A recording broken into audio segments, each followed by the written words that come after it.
Okay, looking at the first and second ribs, there's a couple of different ways of doing this. The standard way is to thrust the rib downwards. The first rib in particular tends to always sublux superiorly. So the corrective thrust tends to be inferior, anterior and medial if we're thrusting directly on the rib. Lie on your back for me, mate.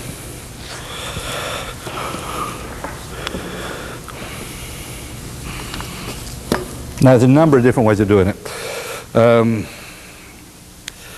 Let's bring you over this way. Okay, I'm going to use that soft spot over that MCP area again. And it's going to come onto the first rib there. I'll side bend the head down so that the occiput comes against the pieziform area. So the neck, I've basically got the neck in the palm of my hand, so that's stabilized. I then apply force to the rib by pushing downwards, medial and a little anterior until I get the end feel, and then the thrust is actually a combination of two things.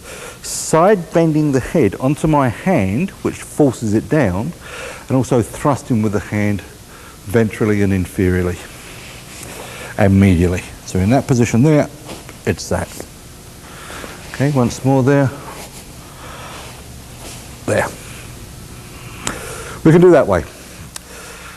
The problem we've got is that my experience has been that most people who manipulate this way actually manipulate the vertebra rather than the rib.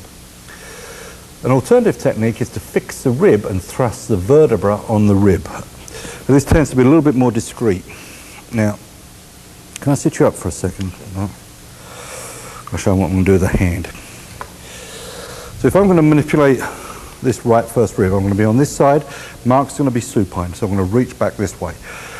This hand grabs him around the neck, very high up. Now the hand's in that position. These two flex fingers help stabilize the hand. The other two fingers go around the neck, there. The spread thumb also stabilizes and contracts the thenar area, there. So it's in that position. That brings the thenar eminence down onto that first rib.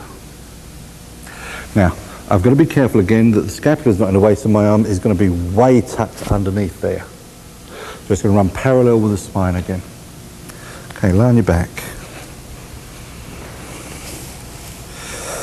Okay, arms cross chest again. Reaching high up on the neck, because you will slide down. High on the neck. Make sure this arm is parallel with the spine. Roll him onto your hand there. Find the rib. Thrust. Okay. To do the second, you simply come down a little bit.